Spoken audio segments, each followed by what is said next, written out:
Seulement, comme on avait déjà proclamé, on va juste écouter une petite exhortation, même de 30 minutes. On prie au plus tard, peut-être 17h30 ou 40, on regagne les maisons. 17h30 ou 17h40 tunarudia kunyumba. Et demain également, Na kesho vile vile je vis le moniteur de l'école de dimanche me poser. Les enfants peuvent venir prier, il n'y a pas de problème. watoto wanaweza kuomba. Les enfants viennent le matin, je peux même communier avec eux. À 9h, vous les libérez, c'est tout. Nous, nous venons le soir. On ne peut pas interrompre leur culte. Et ils n'ont rien à voir avec la Sainte Seine. Et demain, je vous prierai également d'être là peut-être à 15h. On est déjà là pour que, au plus tard, même 18h30, 19h, on est parti. Comme la station politique, le climat n'est pas tellement bon, ce n'est pas bien de garder les gens tardivement. Je crois que l'essentiel, on est dans l'attitude qu'il faut pour prendre part à la table du Seigneur.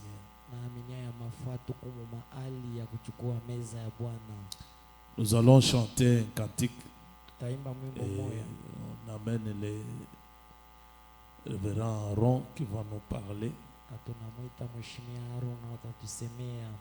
30 minutes seulement, on passe à la prière. Donc on peut faire de sorte qu'au plus tard, même 17h50, on est déjà parti. Informer les autres aussi. On ne saura pas rester pour la Sainte Seine jusqu'à peut-être 20h, 21h. Non, non. On va faire les choses. On peut commencer même par les lavages de pieds et autres. Et on prend la Sainte Seine même à 19h juste. 19h30, si c'est trop tard, ou 20h, les gens sont déjà partis. Amen. On peut chanter un cantique et on passe à l'écoute de la parole et puis on retourne dans la prière. Et le soir, il n'y aura pas la prière la nuit ici. Réservez-vous de vous promener un peu tardivement. Il n'y a pas prière la nuit ici. Roger et le reste des frères qui passent la nuit ici, ne venez pas tardivement. À des fois, je passe ici 20h, 21h, il n'y a personne. Je ne sais pas si vous allez où. Nous allons chanter et on suit une petite exhortation. On retourne dans la prière et on rentre à la maison. Allah kwa umuri mon sauveur. Numéro 51 dans Croix seulement.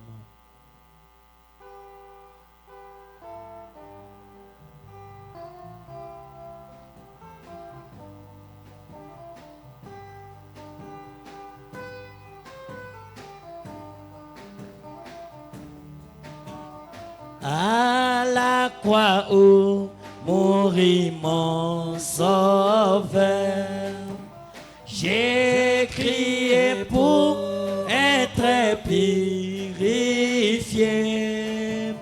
Là, le sang fit appliquer à mon cœur. Alléluia, gloire et à son nom.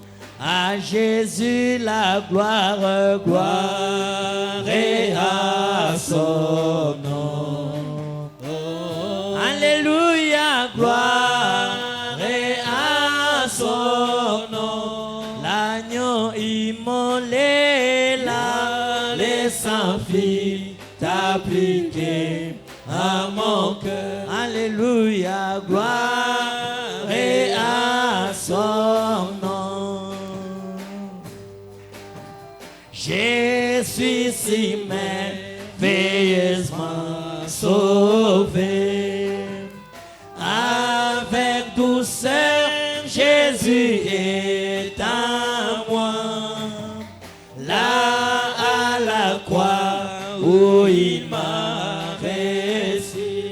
Alléluia. Gloire à son nom. À Jésus la gloire, gloire à son nom. Gloire à Jésus, gloire à son nom. L'agneau immolé, là, les sans-filles d'appliquer à mon cœur. Alléluia, gloire à son nom. Fontaine qui sauve du péché, je suis erré d'y être plongé. Là, Jésus m'a sauvé, m'a rempli. Alléluia. Gloire à son nom. Oui, à Jésus la gloire, gloire à son nom. Gloire à Jésus, gloire à son nom. L'agneau immolé, là, les sans-filles d'appliquer à mon cœur. Alléluia, gloire à son nom. Nous vous saluons ce soir dans le précieux nom de notre Seigneur et Sauveur Jésus-Christ. Tunamlalamikia magharibi mjina dhabani ya Bwana wetu Yesu Kristo. C'est encore une joie pour nous de nous retrouver ce soir dans sa maison. Ni furaha tena juu yetu ya kujikutana munyumba yake. Alors nous tenons à remercier encore le berger pour ce bref de temps avant que nous puissions entrer dans la prière. Tupenda kumpikia shukrani mchungaji njoo hii wakati mfupi mbele tuingie maombi. Sur ce, je vous demanderai de vous tenir debout. Yule aile tamilomba mupate kushimama. Nous allons lire les Écritures dans la Bible. Tutasoma andiko Biblia. Commençons avec Luc chapitre 15, Tuanze na Luka sura yake ya 15 juste le verset 17 mpaka mstari wa 17. au verset 19. La Bible dit, 19 Biblia inasema, étant rentré en lui-même, il s'est dit, combien de mercenaires chez mon père ont du pain en abondance, et moi ici je meurs de faim. Je me lèverai, j'irai vers mon père et je lui dirai, mon père, j'ai péché contre le ciel et contre toi. Je ne suis plus digne d'être appelé ton fils. Traite-moi comme l'un de tes mercenaires. Vous pouvez vous asseoir. Que Dieu bénisse la lecture de sa parole. unaweza kuikala. Mungu abariki usomi wa neno lake. Nous prenons, alors que vous êtes assis, Tunabeba wakati ile mnaisha kuikala notre écriture habituelle dans 1 Corinthiens chapitre 11. andiko yetu ya zoezo mwa Korinto wa kwanza 11.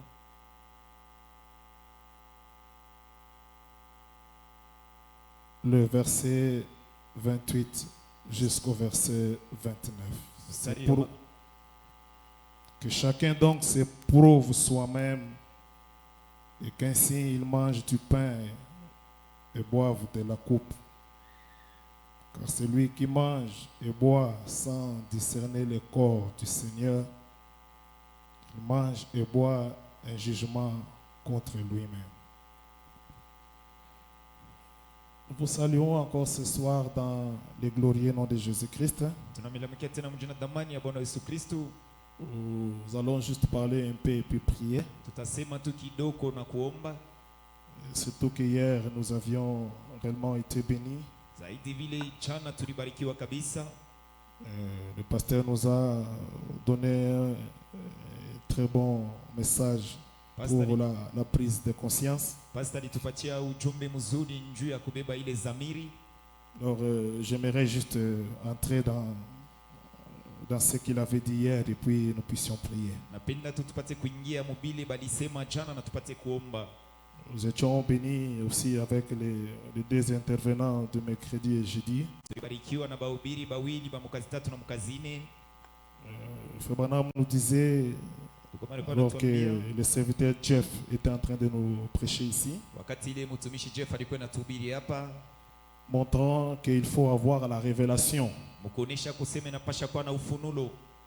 Si tu as la révélation, tu ne vas pas imiter quelqu'un, mais tu vas faire quelque chose sous la révélation. Ya kusema kama huko na ufunulo hauwezi kufuatilisha mtu, utafanya kitu kwa mbatana na ufunulo. Et j'ai dit, on nous a amenés dans la montagne de Garizim Na mkazini balitupeleka kumulima ya Garizim pour nous montrer l'importance de l'obéissance à la parole de Dieu. jua kutuonesha maana ya utiifu kuneno la Mungu. Et le frère John nous a réellement montré comment Dieu pouvait bénir Abraham à cause de son obéissance. Na ndugu John alituambia namna gani Mungu alipasha kubariki Ibrahimu kupitia utiifu yake. Si vous remarquez bien dans votre Bible, Kama mnaona mzuri mu Biblia yenu, c'est après qu'Abraham a obéi à Dieu ni kisha Ibrahimu ye kutii kwa Mungu qu'il est lui-même devenu une source de bénédiction. jo pale mwenye alikuwa chemchemu ya mabaraka. Amen. Amina. Le frère Branham nous disait, Na ndugu kama alikuwa anatuambia en parlant des enfants d'Israël, ukusema yule watoto wa Israeli, il disait, comme Israël, vous devez obéir et appliquer les signes. na sawa Israeli munapasha kutii na kupakala alama. Le problème n'était pas de dire que je crois Moïse, je suis un Israélite, Mambo haikuwa ya kusema na mimi Musa wala niko Muisraeli, mais il dit, vous deviez obéir à ce que le messager avait dit. ya kusema alisema munapasha kutii kwa kile mjumbe alisema. Amen. Amina. Et il nous dit, vers les dernières années de sa vie sur la terre, Na anatuambia kuma miaka ya mwisho ya maisha yake hapa en dunia 1965, mu 1965, il dit, c'est le temps du soir de ma vie. anasema ni wakati ya magharibi ya maisha yangu, C'est le temps du soir de mon ni ministère. wakati ya magharibi ya huduma ma utumishi yangu, Appliquer les signes. upate kuweka alama. Et les signes, ce n'est pas comme en Israël, mais c'est avoir Christ dans nos âmes. Lakini alama ina sawa Muisraeli, lakini nyakuwa na Kristo ndani ya manafsi yetu. Amen. Amina. J'avais vu le frère John essayer un peu de toucher quelque chose qui était dans mes notes. Niliona ndugu John alipima kugusa kitu kimoja kilikuwa maandiko yangu, Et j'aimerais juste ajouter aussi sur cela en rapport avec l'écriture que nous venons de lire ce soir. na napenda kuongeza ile kuambatana na hii neno tunatoka Et kusoma hii si on magharibi. peut l'intituler comme une pensée, j'aimerais parler sur le retour du fils prodigue. Na kama tunaweza kuitunga hii, napenda kusema yule ya kurudia kwa mtoto mpotevu. Vous êtes des lecteurs de la Bible. Muko wasomi wa Biblia, Vous comprenez par cette écriture que ce qui était plus intéressant, c'était le retour du fils prodigue. sema mnaelewa kupitia usomi wa kusema kile kilikuwa na maana kabisa ni kurudia kwa mtoto Et mpotevu. comme nous avions vu le dimanche, Na vile tuliona kama ujuma que mieux vaut la fin d'une chose que son ya commencement. kusema inastahili mzuri mwisho ya kitu pali pa mwanzo yake. Il est vrai qu'il s'était mal comporté, Iko mzuri alijitwala mnamna mbaya, comme nous aussi, durant cette année, nous avions failli, nous avions trébuché d'une façon ou d'une autre. iko moya mwana shiwe kadiri ya hii mwaka tulianguka wala tulitelemuka fashima Mais ce fulani, qui est intéressant dans cette histoire, lakini kile kinakuwa kia maana kabisa mu hadisi c'est le retour des fils prodigues. ni kurudia kwa mtoto Et mpotevu. Frère Branham nous dit Na ndugu amana tuambia que le fils prodigue avait fait le chemin du retour. ya kusema mtoto mpotevu alirudia,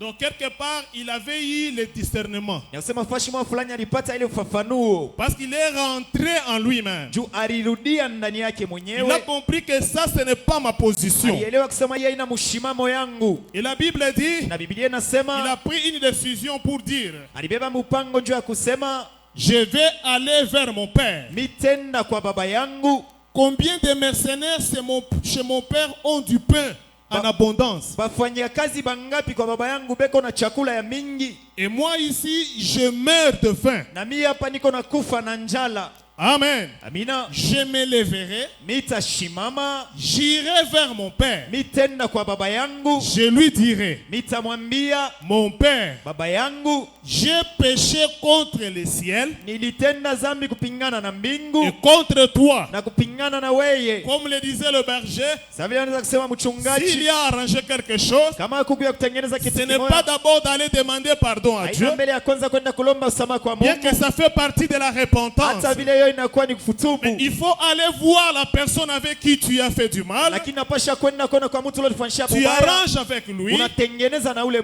mtu puis tu arranges aussi avec na Dieu. kisha unatengeneza na Mungu. Et il a dit que j'irai voir mon père, Nasema mimi tena kumwona baba yangu, car j'ai péché contre le ciel et contre mon père. kwani nilitenda dhambi kupingana na mbingu na kupingana na baba yangu. Je ne suis pas digne d'être appelé ton fils. Mimi sistahili ya kuitwa mtoto yako.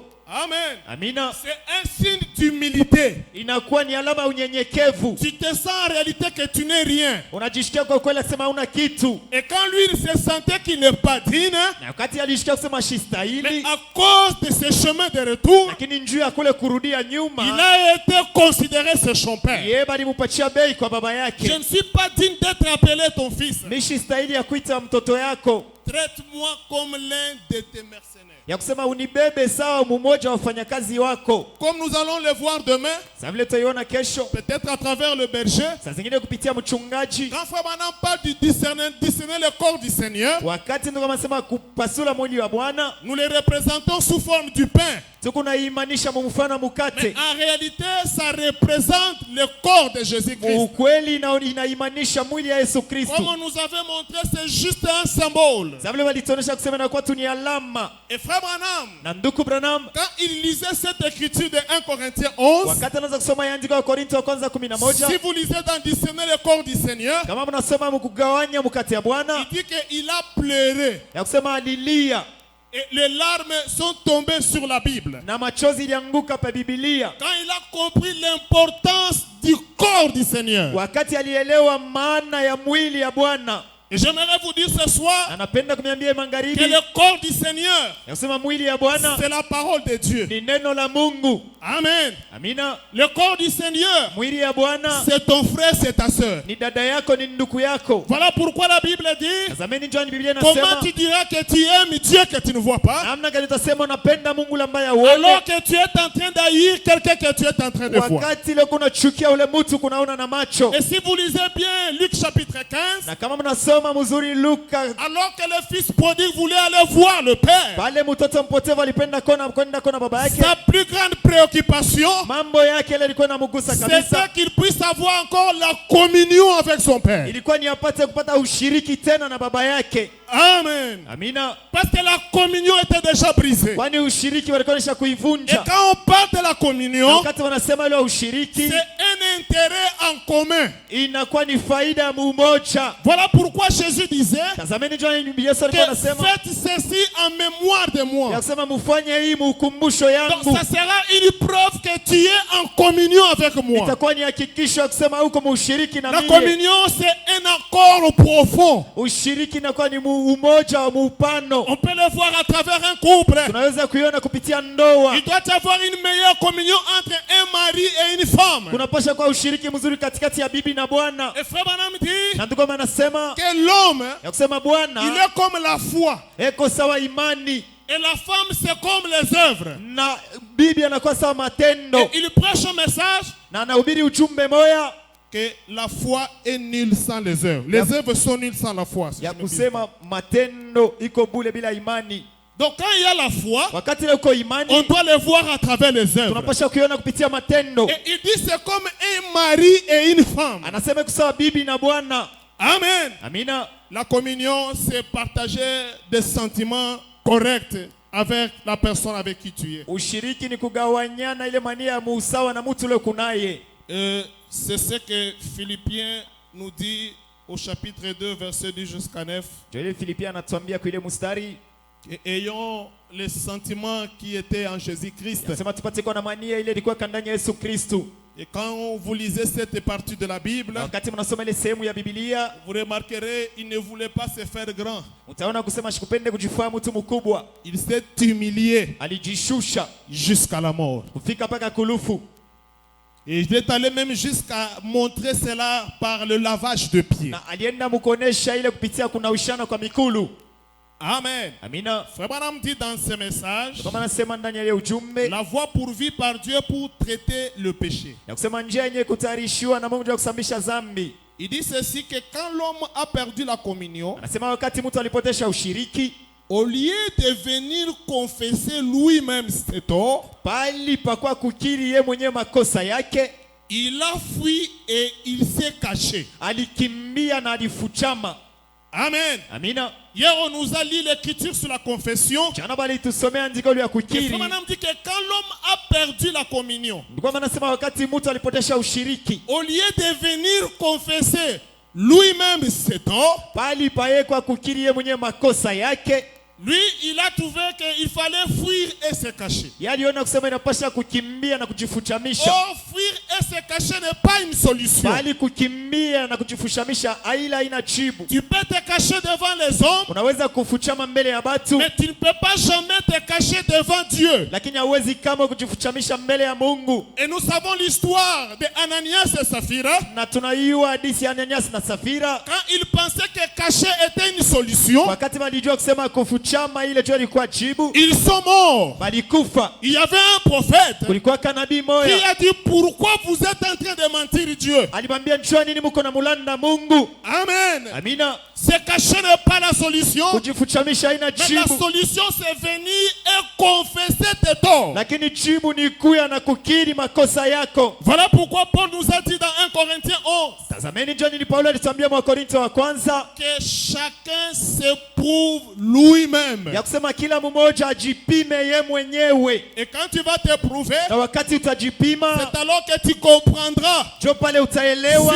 si tu es digne de prendre le corps et de boire le vin. kama unastahili ya kubeba mkate na kunya Et mvinyo, si tu le fais indignement, na kama unajiona les kuziwashipo conséquences kustahili, c'est la mort, tout ce que vous connaissez. matokeo ni lufu na bile munajua. Et quand Ananias et Saphira n'ont pas eu le discernement, Wakati Ananias na Safira bakupata ile ufafanuo, ils sont morts tous les deux. balikufa bote bawili. Amen. Amina. Frère Branham dit, Ndio kama nasema quand l'homme a perdu la communion, c'est au paragraphe 25. Je inakuwa prends ni l'essentiel. kifungo 25. La voie pourvue par Dieu pour traiter le péché.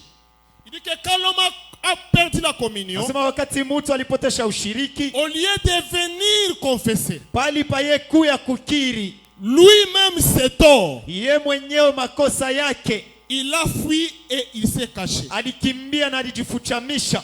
Jusqu'à ce que Dieu est descendu, Mkufika paka pale Mungu alishuka, il commence à demander Adam, Adam, où es-tu? anaanza kumuuliza Adamu, Adamu uko wapi? Parce que Adam n'était plus en communion avec Juu Dieu. Adamu ashukua tena mushiriki na Mungu. Même quand Dieu posait cette question, Hata wakati ile Mungu anaanza kuuliza ile swali, en réalité, il connaissait où se trouvait Adam. ukweli alikuwa anashakuya wapi kule palikuwa Mais Adamu, c'était juste pour montrer lakini ilikuwa tujua kuonesha que tu n'es plus dans la place où tu devais ya être. kusema hauna tena mfuasi ile ulipashaka Et je ne sais kuya. pas ce soir Na mishiwa hii si Dieu magharibi, peut poser à chacun de nous, kama Mungu anaweza kuuliza kwa kila mmoja Adam, wetu, Adam, où es-tu? Adamu, Adamu uko wapi? Est-ce qu'on saura répondre à Dieu? Eti tutaweza kujibu kwa Quand ils Mungu. sont fuis pour se cacher, Wakati balikimbia juu ils ont kujifuchamisha, pensé baliwaza qu'on doit faire des feuilles de figuier. ya kusema tunapasha kutufanyisha makanda ya mayani, Ça peut aider notre expérience. inaweza kusaidia onjo yetu. Frère Branham dit, Ndio kama anasema la religion des feuilles de figuier n'a pas tenu. ya kusema dini ya makanda ya mayani haikushimame.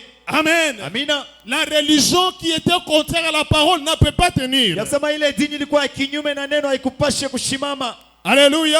Amen. Et quand on parle de la religion, c'est une couverture. Na wakati wa mbele dini inakuwa ni kifiniko. Tu sais que tu as mal agi. Unayosema ulitenda Je mubaya, sais que j'ai mal agi. na kusema nilitenda Au lieu mubaya, de confesser, pali pa tu kukiri te fais une couverture. unajifanshia kifiniko. Non. Hapana. Si cela n'a pas tenu dans le jardin d'Éden, Ile kama ikuwezekane mshamba la même Edeni, ce soir, cela ne va pas tenir. hata hii magharibi la Et istawezekana. quand on parle du fils prodigue, Na wakati wanasema mtoto mpotevu, c'est un fils qui était perdu. ni mtoto alikuwa mwenye Et kupotea, après, il s'est les trouver. na kisha alipata Frère njia. Branham dit, Ndio kama anasema dans le message, ndani ya ujumbe, l'enfant prodigue. mtoto mpotevu. Vous pouvez le lire en paragraphe 8 à 11. Utaisoma kwa ile nukta, Il dit ceci, anasema hivi dans ses paraboles, muile fumbo, chez le 27 août 50. Il dit dans ses paraboles, anasema muile fumbo, Jésus essayait d'exprimer les sentiments du Père envers le perdu. kusema Yesu anaanza kupima kuonekanisha ile nia ya baba kubapotevu. Il dit car nous étions des pécheurs, Anasema wakati ile shi tulikuwa kama batenda zambi, séparés de Dieu, benye kuachanishana na Mungu, sans espoir. bila tumaini, Mais Jésus a pris notre place. lakini Yesu alibeba fashi yetu. Amen. Amina. Donc cette parabole est en train de montrer les sentiments qu'il y a entre le Père et le Fils. Nasema hii fumbo iko naonesha nia ile katikati ya baba na mtoto. Et nous sommes des pécheurs qui ont été sauvés par la grâce Na de Dieu. shia tuko batenda zambi wale waliokolewa kupitia Nous neema. étions séparés de Dieu sans espoir. Tulikuwa banesha kuachanishana na Mungu bila tumaini, Mais Jésus avait pris notre place. lakini Yesu alibeba kafashi yetu. Quand il mourait ce jour-là sur le calvaire, Wakati anaanza kufa ile siku Kalvario, il avait pris ta honte. alibebaka aya Il yako, avait pris ton péché. alibebaka zambi Il yako, avait pris ta maladie. alibebaka magonjwa yako. C'était pas la fin. Haikukuwa yake Mais mwisho, c'était pour que aujourd'hui, lakini ilikuwa kanjue toi et leo moi, nous puissions aussi prendre sa place. mie na wewe tupate kubeba fashi yake, Accepter l'opprobre de Christ. kuichika aya ya Kristo, Comme Moïse l'a représenté dans l'Ancien sawa Testament. vile Musa aliimanisha mwagano la kale. La Bible dit Biblia inasema que par la foi, na kusema kupitia imani, Moïse, quand il est devenu grand, Musa wakati alikuwa mkubwa, parce que quand on est un enfant, juu wakati huku la mtoto, Bible dit, Biblia inasema tu te diffères d'un na esclave. kusema auachane na Il faut mtumwa, que tu puisses grandir, inapasha que tu ukomale, aies la maturité, upate kuwa na ule et c'est ukomala, alors que tu vas te comporter en grand. njo pale utajitwala saa mtu Voilà mkubwa. pourquoi il a été dit à William Branham Tazameni ndio nilisema kwa William que ne Branham, suis pas ton ya corps. kusema usichafushe mwili yako, Quand tu seras grand, wakati utakomala j'aurai un travail à faire avec nitakuwa na toi. kazi ya kufanya na Et wewe. quand Moïse est devenu Na grand, wakati Musa alikomala par la foi, kupitia imani, il a refusé alikatala d'être appelé le fils de la fille de Pharaon. aitwe mtoto wa binti wa Donc Farao. quelque part, Fashima fulani Moïse a refusé la gloire de l'Égypte. Musa alikatala utukufu ya Misri, Mais il a regardé l'opprobre de Christ lakini aliangalia haya ya comme Kristu, une richesse plus grande que les trésors de l'Égypte. sawa utajiri ya mnene kushindia utajiri ya Misri. Amen. Amina. Quand tu étais enfant, Paul dit que tu pouvais te comporter comme un enfant. Wakati ulikuwa mtoto ndio pasha kujitwala sawa mtoto, Mais quand tu vas grandir, on doit aussi les voir, les œuvres que tu vas manifester. na wakati utakomala bataona ile matendo utatosha. Branham dit, Ndio kama nasema le moindre péché ya kusema zambi ile kidogo kabisa doit être confessé. bana inapasha kuikiri. Est-ce que vous pouvez dire Amen? Eti mnaweza kusema Le moindre péché nasema ile zambi kidogo kabisa doit être confessé. inapasha kukiriwa. Il dit ceci, Anasema hivi, que Adam, il essayait de se justifier. Adamu alianza pima kujihesabia haki. Le problème, ce n'est pas de justifier, Mambo aina ya kujihesabiwa, mais que tu puisses te sentir indigne lakini upate kujisikia wasipo kustahili devant la parole de Dieu. mbele ya neno la Mungu. Parce que c'est ça le corps de Christ. Ile ndio kwa mwili ya Kristo, Devant ton frère ou ta soeur. mbele ya ndugu yako wala dada Ce n'est yako. pas se justifier, Aiona mais kujihesabiwa, que tu te sentes indigne. lakini ujisikie wasipo kustahili. Et le fils prodigue, Na mtoto mpotevu il dit anasema, que j'aimerais que tu me considères même plus comme ton fils. nasema mimi sipende uniangalie tena saa mtoto yako, Mais traite-moi même comme un de tes mercenaires. lakini unibebe saa mmoja wa wafanyakazi wako. Qu'est-ce qu'il cherchait chez Kina Tabernacle? Nini alianza kutafuta Shekina Il maskani? cherchait encore qu'il y ait la restauration de la communion. Alipasha kupata kutiliwa upya kwa ushiriki, Et quand tu t'humilies, na wakati c'est unajinyenyekeza alors que tu deviens grand. jo pale sasa unakomala. Amen. Amina. Frère Branham dit, Ndugu anasema Dieu cherchait son fils. Mungu Adam. alianza kutafuta mtoto wake Adamu. Il dit, Anasema vous découvrirez, mutaona ya kwamba, cher ami, marafiki yangu, que quelque chose Nakusema kitu kimoya, si vous élaborez quelque chose fait par mes hommes, kama munatunga kitu kimoja kufanyishwa na mikono ya vous mtu, découvrirez à la fin de votre vie mutaona kumwisho wa maisha yenu qu'il y a quelque chose qui manque. yakusema kuku kitu kimoya Voilà kinapusa. pourquoi on nous a dit hier, Tazameni John balituambia jana soyons sûrs tupate kuwa na hakikisho d'être en ordre avec Dieu ya kwa usawa na Mungu avant de quitter la terre. mbele ya kutoka pa dunia. Amen. Amina. Et le fils prodigue, selon les saints prophètes, c'était un signe de la rétrogradation. Na mtoto mpotevu kuambatana na mtakatifu nabii ilikuwa ni alama ya kurudia nyuma. Nous rétrogradons chaque jour Na kusema tuko narudia nyuma kila siku par les choses que nous sommes en train de faire. kupitia vitu vile tuko nafanya. Et ce soir, Na hii magharibi Frère Branham dit, tuko nasema considérons-nous comme les fils prodiges. yakisema tupate kujangalia sawa watoto wapotevu. Branham dit, c'était une très belle image. Tuko nasema ilikuwa ni picture mzuri. Il était perdu et il a été retrouvé. Alipoteaka na balimupataka. Il était mort et il est revenu à la vie. Alikufaka na anafufuka. Amen. Amina. Frère Branham dit, Tuko nasema comme les fils prodigues, sawa mtoto mpotevu nous avons gaspillé nos richesses par une vie déréglée. ya kusema tuliharibisha mautajiri yetu kupitia maisha mubaya. Amen. Amina. Ça ne pouvait jamais nous satisfaire. Ya kusema haikupashi kamwe kututosheka. Mais dit, allons à Christ Ya kusema anasema twendeni kwa Kristu ce soir. hii magharibi, Parce que c'est lui notre Père. kwani yeye ndio baba yetu. Comme les fils prodigues, Sawa mtoto mpotevu il s'est retrouvé faisant un travail qui ne pouvait pas lui satisfaire. alijikuta kwa nafanya kazi ile ambayo sikupashi kutosheka nayo. Et Frère Branham dit, Na ndio kama anasema c'est quelque chose de honteux ya kusema ni kitu kimoja kia aya de voir un hébreu ya kuona Mwebrania dans la vie de la porcherie. mu maisha ile ya bubaya. C'est quelque chose de honteux Ni kitu kimoja kia de aya voir un fils ou une fille de Dieu ya kuona binti wala mwana wa Mungu dans la vie du péché. mu maisha ya zambi. Amen. Amina. Mais la chose la plus intéressante dans cette histoire, Lakini kitu kia muhimu kabisa mu hii hadithi c'était quand il a pris conscience ni wakati ile alibeba zamiri que je mal agi. ya kusema nilitenda mubaya, Je dois mettre ma vie en ordre. napasha kutengeneza maisha yangu. La Bible dit Biblia inasema que étant rentré en lui-même, ya kusema mwenye kurudia ndani yake ye mwenyewe, il a pris la prise de conscience. wakati ile alibeba zamiri, Il voulait être sûr que ma vie est en ordre. alipenda kuwa na hakikisho kusema maisha yangu iko muusawa na utaratibu. Même si le Père va me rejeter comme son fils, Hata kama baba atanikatala saa mtoto wake, qu'il me traite même comme l'un de ses serviteurs. anibebe hata saa mmoja wa wafanyakazi yake. Mes frères et sœurs, Banduku na badada yangu, il a pris la décision alibeba mpango et il a quitté là où il était. na alitoka pale alikuyaka, Il s'est dirigé vers le Père. alianza kwenda kwa baba yake. La Bible nous dit, Biblia inatuambia au verset 20 du chapitre 15 de Luc, mstari ya 12 ya Luka, et il s'éleva et alla vers son Père. akalamuka na kenda kwa baba yake. Comme il était encore loin de son Père, Sasa vile alikuwa kambali na baba yake, le Père le vit baba akamwona et fit émis de compassion. na akashikwa na huruma, Il courut, se jeta à son cou et le baisa. akakimbia na akamkumbatia.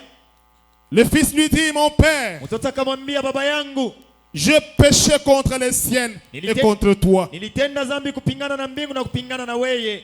La décision qu'il avait prise, Mpango ile alibebaka, il a commencé à dire cela à son père. alianza kumwambia ile baba yake, Je ne suis plus digne d'être appelé ton fils. mishi stahili tena kuitwa mtoto yako.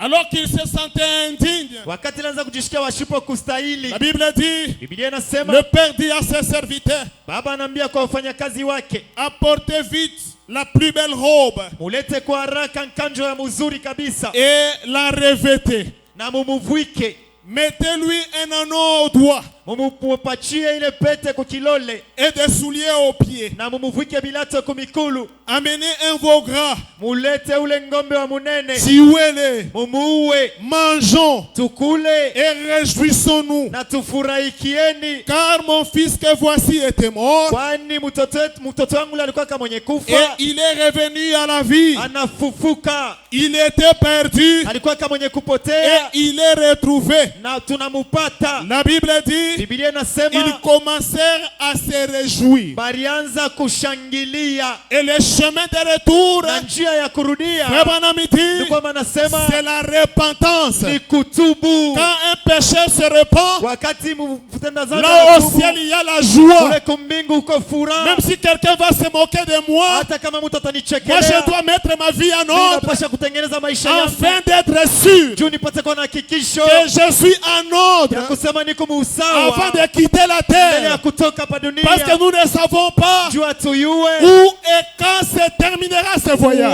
wapi na wakati kani utamaniza Mais nous usafari, aimerions être prêts. lakini tunapenda kuwa Et quand tayari. tu es prêt, Na wakati uko tayari, Frère Branham dit, tuko anasema tu as l'assurance bénie. uko na hakikisho ya Tu as kubarikiwa, l'assurance du voyage. uko na hakikisho ya Un safari. jour, il causait avec un homme Shikuma anaanza kuzungumza na qui est mtu venu lui proposer une ule affaire. alikuwa kumwambia biashara moya, Frère Branham dit, kwa anamwambia c'était une affaire de police vie. ilikuwa kani ya biashara ya ile Branham lui polisi. répond, Bwana j'ai mjibu, déjà l'assurance vie. mimi niko na hakikisho ya Et quand Branham kuishi. lui répondait, Na wakati mama anaanza mjibu, son épouse regarde Frère Branham, bibi yake anamwangalia ndugu pensant Branham, que Frère Branham fait une humour. ukuanza kusema ndugu kama Il inamchekesha. lui dit, quelle assurance vie tu as? Anamwambia sema hakikisho kanya Il dit, kuishi. j'ai l'assurance bénie. Ya kusema niko na hakikisho ya Et cet kubarikiwa. homme lui dit Na ule mtu que anamwambia cela ne te fera pas sortir du ya cimetière. kusema ile haikuta kutosha mkaburi. Branham dit, Ndugu kama ce anamwambia que tu dis c'est vrai, ya kusema ile anasema ni mais kweli, cela me fera sortir du lakini cimetière. ile itanitosha mkaburi. La première naissance Ya kusema kuzalikwa a kwa une kwanza promesse, la poussière de la terre. iko na malaika wa kutoka hapa Peu dunia. importe combien tu peux embellir ce corps, Hata mara ngapi unaweza kutengeneza hii le pasteur mwili. nous a dit hier Mchungaji alituambia que jana ta beauté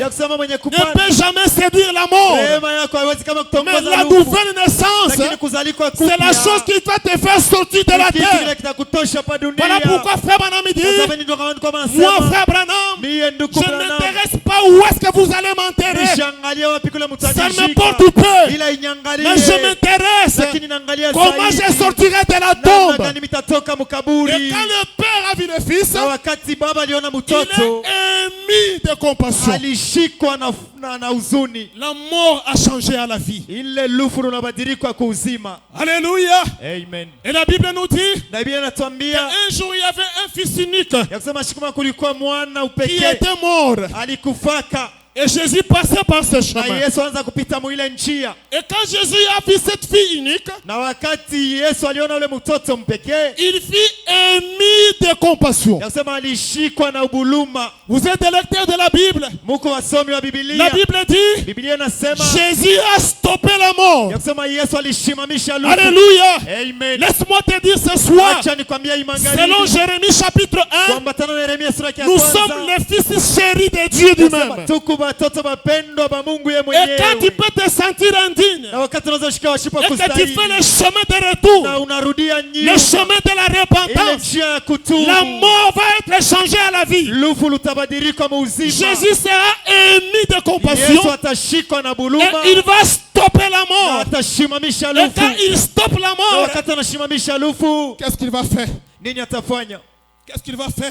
Nini atafanya? Il va faire comme il avait fait avec cet homme lépreux. Atafanya sala alifanya ule mtu wa Bukoma, Ce qu'il avait fait avec cet homme lépreux. ile alifanyaka na ule mtu wa Bukoma. Dans Luc chapitre 7. Ndani ya Luka sura 7. Non, c'est dans Marc au chapitre 1. Ndani ya Marko sura ya kwanza. Versets 40 à 42. Mstari ya 14 na 42. Quand le prêtre s'est approché devant Jésus-Christ, Wakati ule mtu wa Bukoma alikaribia mbele ya Yesu Kristo, alipenda atakasiwe. la Bible dit, Biblia inasema Jésus lui a dit, Yesu alimwambia sois pur. ya kusema takasiwa. Amen. Amina. Et quand Jésus a prononcé cette parole, Na wakati Yesu alitamka ile neno, la lèpre le quitta Bukoma bukamutoka et il fut purifié. na akatakasiwa ule mtu wa Bukoma. Marc chapitre 1 verset 40. Et nous descendons. Na tuko na shuka. Un hébreu vint à lui et se jeta à genoux et lui dit d'un ton suppliant, si tu le veux, tu peux me rendre pur. Jésus, ému de compassion, Yesu mwenye kushikwa na huruma étendit la main, le toucha et dit, akanyorosha mkono wake amugusa na akasema, je le veux, naipenda, sois pur. takasiwa. Aussitôt, la lèpre le quitta Pale pale bukoma bukamutoka et il fut purifié. na akatakasiwa. Amen. Amina. Ce sont les conséquences Ile ni matokeo quand nous nous approchons, nous sentons que nous sommes indignes, wakati tunakaribia na tunajisikia kusema tustahili, faisant notre chemin de retour, kufanya njia yetu ya kurudia nyuma, qui est le chemin de la repentance. ile inakuwa njia ya kutubu. Le fils qui pouvait dire, Mtoto alipasha kusema, j'aime être traité comme un de tes serviteurs. napenda unibebe samu moja wa wafanyakazi wako. Je ne mérite pas encore d'être appelé ton fils. Nishistahili tena kuitwa mtoto yako. Mon frère, ma soeur, Ndugu yangu, dada yangu, il cherchait encore la communion avec le Père. alianza kutafuta tena ushiriki na Baba. Et quand le Père l'a vu, Na wakati Baba alimuona sous cette attitude, chini ya ile hali, l'attitude d'humilité, mwenye kwa ile hali ya unyenyekevu, le Père l'a donné une nouvelle robe. Baba alimupatia kanjo mupya, Il lui a donné un nouveau anneau. alimupatia pete Et mupya, il a organisé une grande fête. na alitunga karamu munene kabisa. Quelque chose qu'il n'avait jamais fait pour son frère aîné. Kitu kimoja kila kikufanyika kwake jua mkubwa wake wa Bien que le kwanza. grand frère n'était pas content, Hata vile mkubwa wake ashukua na le furaha, Père lui a dit, Baba akamwambia lui, il était perdu. yeye alikuwa kama mwenye Et kupotea, il est retrouvé. na leo En anapatikana. réalité, il était mort. Ukweli alikuwa kanesha Mais kufa, maintenant, il est revenu à la vie. sasa anafufuka. Et si on n'arrive pas à discerner le corps du Seigneur, Na kama tufikia mkufafanua mwili ya Bwana, Frère Branham nous montre, ndio kama et la anatuonesha Bible le confirme, ya kusema, Biblia c'est ce inahakikisha, qui fait qu'il y a beaucoup de maladies au milieu de nous. ndio ile inafanya kusema kuko magonjwa mingi katikati yetu. Des fois, tu ne peux pas comprendre Mara nyingine huwezi kuelewa que tu avais blessé un frère, ya kusema uliumizaka nduku tu moya, avais blessé une soeur, uliumizaka dada et tu es moya, en train de récolter ce que tu avais fait. na wewe huku unavuna bila Frère ulifanyaka. Branham nous raconte une Ndio histoire kama anatufasiria hadithi moya d'une dame qui s'était mal comportée. ya udali ya mama moja alijitwalaka Mais mubaya, elle ne l'avait jamais dit à son mari. lakini ashikuisemake kwa bwanake. Elle a sillonné tous les hôpitaux Alishunguluka mahospitali yote sans la guérison. bila matunzo. Heureusement pour elle, elle s'est rencontrée avec William Branham. Uzuri njuu yake alikutanaka na William Branham, Et Frère Branham lui a dit na ndugu kama alimwambia que la raison ya kusema de cette maladie, sababu ya ile magonjwa c'est un péché inconfessé. ni zambi ashipo kukiri. Il dit non, tu as fait ceci, tu as fait cela. Sasa ulifanyaka bifulani, ulifanyaka Et la bifulani. femme connaissait que c'est la vérité. Na ule mwanamke alijua kusema ni ukweli, Ça risque de déranger le mariage. iligusa ile Frère ndoa. Branham lui dit, Ndio kama anasema c'est le seul remède pour terminer avec ta na maladie. kusema njoo dawa moja tu ya kuisha na magonjwa yako. Et des fois, quand on parle de la mort, Na mara mingi wakati tunasema ile ça ne peut lufu, pas peut-être être la mort physique, sasa inaweza kuwa tu lufu la mwili, mais ça peut être une mort spirituelle. lakini inaweza kuwa lufu la Parce que la kiroho. Bible dit Kwani Biblia que inasema, quand quelqu'un vit dans le péché, nasema wakati mtu ako naishi elle mzambi, est morte quoique vivante. anesha kufuata vile eko naishi. Amen. Amina. Dieu avait dit dans la Jeunesse, Mungu alisema kwa le jour mwanzo, que vous mangerez cet arbre, anasema siku ile mtakula hii vous tunda, allez mourir. mutakufa. Mais le diable est venu interpréter la chose. Lakini shetani alikuwa kutafsiri Et kitu, le jour qu'ils ont mangé l'arbre, na ile siku walikula ce n'était tunda pas la mort physique, haikuwa kelufu la hii mais ils mwili, étaient morts lakini spirituellement. walikufa mukiro. Amen. Amina. Laissez-moi lire quelque chose ici Niache nisome kitu kimoja hapa, avant que nous entrons dans la prière. bali tukunaingia maombi. Quand nous nous humilions, Wakati tunajinyenyekeza, alors que tu peux te sentir indigne, wakati unaweza kujishikia wasipo kustahili, mais aux yeux de Dieu, lakini kwa macho ya Mungu tu es grand. uko mtu mkubwa. Vous savez l'histoire des publicains et de ces pharisiens. Mnajua hadithi ya ule publicain na ule mfarisayo. L'autre essayait de se justifier. Mtu mwingine anaanza pia kujihesabia haki, Au lieu de confesser, il essayait de se justifier. bali pa kukiri na kuacha, Moi, je ne suis pas comme tel. mimi shina sawa fulani, Moi, je ne suis pas comme tel. mimi shina sawa fulani. Mais l'autre qui essaie de s'humilier, Lakini ule mwingine ule c'est ajinyenyekeza, celui-là qui a été justifié par njoo le Père. ule alihesabiwa haki kupitia Baba, Et notre Père, c'est le Seigneur Jésus-Christ. na Baba wetu ni Bwana wetu Yesu Kristo. Si nous venons avec l'attitude de l'humilité, Kama tunakuya na ile hali ya unyenyekevu, que ça soit devant mon enfant, ipate kwa mbele ya mtoto que ça yangu, soit devant ma femme, ipate kwa mbele ya bibi que yangu, ce soit devant ma petite soeur, ipate kwa mbele ya mloko c'est yangu, alors que Dieu va t'élever. njoo pale sasa Mungu Le atakunyanyua. chemin de retour, Njia ya kurudia c'est le chemin de la repentance. inakuwa ni njia ya kutubu. Amen. Amina. Frère Branham dit, Ndio kama anasema, fils, mwana réveille-toi. lamuka, Lisons l'enfant prodigue, Mtoto mpotevu, le 27 août 50, ya mwile tarehe, paragraphe 44 à 45. kifungo 44 na 45. Avant que nous entrons dans la prière. Mbele ya kuingia maombi. Paragraphe 44 à 45. Kifungo 44 na 45.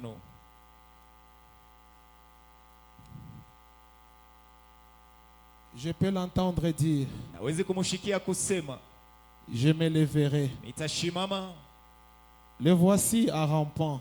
umutazame yeye huyu Je peux voir papa et maman assis là. Nawezi kuona baba na mama wenye kukala Là dans pale. le bois, les voici venir. Pale mumichi ubatazame yuko nakuya. Le lever du soleil, Lamuka kwa jua, pieds nus, mikulu wazi, les habits en lambeaux manguo yenye kuharibika et déchirés. na yenye kupasuka. Rentrant à la maison en titubant, Mwenye kurudia kunyumba mukupempa.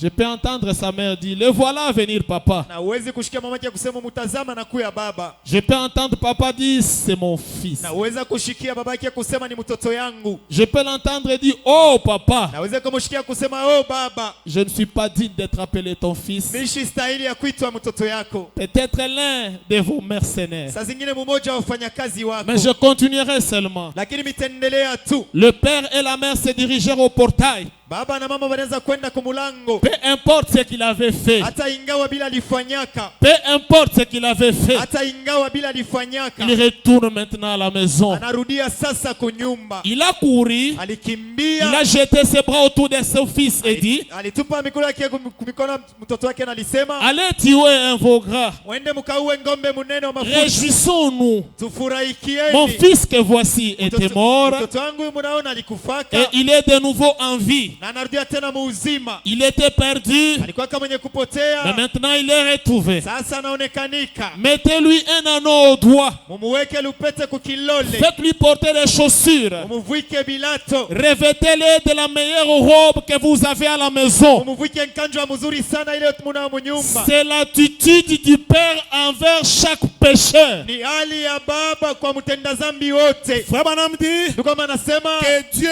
est le péché, anasema Mungu anachukiaka dhambi. mais il aime un pécheur. Lakini anapendaka mtenda Parce qu'un dhambi. pécheur peut venir se repentir. Juu mtenda dhambi anaweza kuwa kutubu. Est-ce que vous êtes avec moi? Eti mko pamoja na mimi. Il s'est considéré que je ne suis plus ton fils. Yakisema yeye alijiita kusema shina tena mtoto Mais wako. ce que j'ai besoin, Lakini kile nahitaji c'est être encore en communion. juu nikupate kwa tena muushiriki. Je me souviens, Nakumbuka lorsque j'étais perdu égaré là dans le monde, wakati nilipotea mule mudunia, mourant, mwenye kufa, un pécheur couché sur le lit d'hôpital. mtenda dhambi mwenye kulala pa kitanda cha Le hospitali. médecin avait déclaré que je n'avais que quelques instants à vivre. Waganga walitangaza kusema nilikuwa na marekati kidogo ya kuishi. Mais j'ai crié, Lakini je suis nilalamika. descendu dans la rue Nilishuka munjia et comme enfant, na sawa j'ai mtoto couru à la rencontre du Père Céleste. nilikimbia mkukutana na baba wa Il mbingu. m'a embrassé au cou d'un baiser Alinibusu kushingo na beze. et il a ôté tous mes péchés, tous mes soucis. Na alitosha mazambi yangu yote na mani yangu Et yote. il m'a revêtu de la robe, Na alinivuika nkanjo. le Saint-Esprit. Roho Mtakatifu. Il m'a mis au doigt la bague du mariage. Alinivuika lupete ya ndoa. Et l'un de ces jours, Na mmoja hii masiku j'irai quelque part. mitenda fashima fulani. Il a fait que je m'associe à son peuple ici, Alifanya nipate kuchangana taifa yake où nous hapa. pouvons nous réjouir, Kule tunaweza kufurahi, vivre ensemble kuishi et pamoja être heureux. na bakwa na furaha. Pourquoi? Juu ya nini? Autrefois j'étais mort Wakati ya kupita nilikuwa mwenye et kufa. maintenant je suis vivant. Na sasa niko naishi. Autrefois j'étais perdu, Wakati ile kupita mais maintenant nilipotea. je suis retrouvé. Sasa bananipata. Il y a beaucoup d'enfants prodigues dans le monde Huku aujourd'hui. batoto bapotevu ba mingi mudunia Il y a leo. beaucoup d'hommes prodigues, Huku bantu ba mingi de bapotevu. femmes prodigues. Banamuke bapotevu. Et Dieu nous appelle tous à la repentance. Na Mungu anatuita shibote mukukiri. Est-ce vrai? Eti ni Il ukweli. veut que nous venions. Anapenda tupate Il kuya. veut que vous veniez. Anapenda mukuye. Tous les enfants prodigues Batoto partout. bote bapotevu fashi Je yote. me demande Najiuliza s'il y a aujourd'hui un enfant prodigue kama kuku leo mtoto qui mpotevu s'était égaré. ule alipoteaka. Tu peux dire que mon temps s'est écoulé. Y a-t-il un enfant prodigue? Anasema eti uko mtoto mpotevu. Madame dit levez la main. Ndio anasema nyangula mkono. Quelqu'un qui s'est éloigné de Dieu. Mtu yule alienda mbali na Mungu. Voudriez-vous lever la main maintenant pour dire? Eti unapenda unyangula mkono juu ya kusema. Frère Branham, Ndugu Branham. j'étais un enfant prodigue. Nilikuwa mtoto mpotevu. J'aimerais trouver Christ ce soir. Napenda kumpata Kristo Et magharibi. quand tu viens avec cette attitude, Na wakati unakuwa na ile hali. le Père va t'embrasser. Baba atakubusu. Et il va te donner un véritable baiser. Atakupatia ile beze ya kweli. Non pas le baiser de Judas. Hapana beze ile ya Yuda. Parce que Judas aussi avait baisé Jésus-Christ. Yuda nali mubusaka Yesu. Mais c'était le baiser de la mort. Lakini ilikuwa kani ile beze ya lufu. C'était le baiser de la trahison. Ilikuwa kani ile beze ya Il kutrahison. venait embrasser Jésus. Alikuwa kumubusu Il Yesu. pouvait dire que Dieu te bénisse. Alikuwa kumwambia Mungu Mais akubariki. un baiser de la Lakini trahison. ilikuwa ni ile beze ya kumkosea. Quand Jésus qui connaissait cela, Wakati Yesu mwenye kuyua il ile regardait Judas. alimwangalia Il Yuda. dit Judas, Anamwambia Yuda c'est par un baiser ya kusema ni kupitia tu que Dieu est en beze. train de livrer le Fils de l'homme. Huku na mtoa mtoto wa Il Mungu. dit mon ami, Nasema rafiki ce yangu. que tu es venu faire, Kile unakuwa kufanya fais-le. ukifanye. Mais ce soir, Lakini magharibi nous venons comme le fils prodigue. tunakuwa sawa watoto wapotevu. Quelque part, nous avons failli. Kwa shimo fulani tulianguka. Mais on a pris la décision. Lakini tulibeba mipango Je dois mettre ma vie en ordre. ya kutengeneza Je maisha yetu. n'aimerais pas manger indignement le corps du Seigneur. Nishipende kulia kwa shipo kustahili mwili ya Et quand Bwana. tu vas mettre ta vie en Na ordre, wakati utatengeneza maisha le yako, Père va te justifier. Baba atakuhesabia haki. Quel que soit ce que tu as fait, Hata ingawa bila même ulifanya, si cela va coûter ta peau, hata ile inaweza kulomba même mwili si yako, ta femme va se moquer de toi, hata bantu même si watakucheka, ton frère va se moquer de hata toi, kama ndugu yako atakucheka, toi cherche la communion wewe tafuta ushiriki et que tu sois sûr na upate kuwa na hakikisho d'être en ordre avec Dieu ya kusema kumutaratibu na Mungu avant de quitter la terre. mbele ya kutoka hapa dunia. Peut-être Saa tu zingine vas te retrouver comme Daniel Kiri. utajikuta sawa Daniel Curie, Quand tu seras de l'autre côté, watakatoka ile ngambo, Dieu prendra position pour toi. Mungu atabeba mshimamo juu Dieu yako. dira, Mungu atasema cette femme a pris position pour moi sur la huyu terre. mwanamke alibebaka mshimamo juu Cet homme a yangu. pris position pour moi sur la terre. Huyu mtu alibebaka mshimamo juu Maintenant, yangu. moi aussi, je prends position Sasa pour mimi lui. anabeba mshimamo juu yake. Oh, laisse-moi te dire, mon Oh, frère, acha nikwambie ndugu peu yangu, importe ton péché, hata ingawa mais dhambi quand tu yako, fais le chemin de lakini retour, wakati unarudia, Dieu va mettre stop à cela. Mungu atashimamisha ile. Pourquoi? Juu ya Il nini? sera émis de Yeye compassion. atashikwa na Peu buchungu. importe ta lèpre, Hata ingawa bukoma yako, il va te justifier. hata kuhesabiwa haki. Peu importe la mort, Hata ingawa lufu, il va stopper cette mort. atashimamisha ile Et tu lufu quitteras vers la mort na utatoka kulufu pour te diriger vers la vie. upate kwenda kuuzima. Madame dit Ndio kama anasema que quand un homme prend Dieu au mot, wakati mtu anabeba Mungu kumisemo, même si il s'est dirigé vers l'enfer, hata kama alianza kwenda mugena, il va quitter cette position atatoka mwile mshimamo pour se retrouver au juu ciel. ya kwenda kumbingu. Est-ce que vous le croyez? Eti munayamini Que Dieu vous bénisse Mungu amibariki et que nous soyons ce soir na tupate kwa hii le magharibi véritable fils prodigue watoto bakweli wapotevu en train de faire bale beko nafanya notre chemin de retour. tunarudia munjia yetu, Retournons vers Dieu. turudie kwa Mungu. Nous pouvons nous tenir debout. Tunaweza kushimama bwima, Donc on va nous entonner une cantique. atatutumia mwimbo moya. J'étais perdu, maintenant je reviens. J'ai longtemps erré sans guide. Et maintenant j'aimerais retourner à toi. Na sasa napenda kurudia kwako. Ne regarde pas ce que tu as fait, Ushangalie kukilolifanya, mais cherchons à être en communion. lakini utafute tupate kama ushiriki, Ayons le discernement du corps du Christ. tupate kuwa na ufafanuo ya mwili ya Kristo. Le manque de discernement Kupusa ufafanuo a fait que Balaam a commencé à dialoguer avec un animal. ilifanya kusema Balaamu anaanza kusungumuza na nyama, Mais soyons comme David. lakini tupate kwa sawa Daudi. Quand il a eu le discernement, Wakati alipata ufafanuo, il a dit à ses agents, aliambia kwa wafanyakazi wake, ne faites pas du mal à cet homme. msifanye ubaya kwa huyu mtu. Peut-être c'est Dieu qui a permis Saa cela. zingine ni Mungu ndio aliruhusu ile. Amen. Amina. J'ai longtemps erré sans guide. Inazunguluka sana bila kiongozi. Ce soir, je reviens. Hii magharibi mimi narudia. J'ai longtemps erré sans guide, Chantons cela avec l'esprit de la prière. des vrais bonheurs. Pasteur, tu peux Mais hélas, mon cœur avide, oui, n'est trouvé que la douleur. Où sera la main puissante qui pourra par son effort, oh, m'arrêter sur cette pente où déjà j'évade la mort. Un sauveur, Jésus lui-même, il pitié de mon effroi. Il me dit, Père, cher, je t'aime, j'ai versé mon sang pour toi. Oh Jésus, ta main puissante m'a sauvé des maux tombeaux. Avec nos mains levées, les yeux fermés. Et tu connais. Il n'y a que deux positions pour la prière. Toi, le fils prodigue, retourne à la maison. Rudia kunyumba, Retourne à Dieu. rudia kwa Mungu.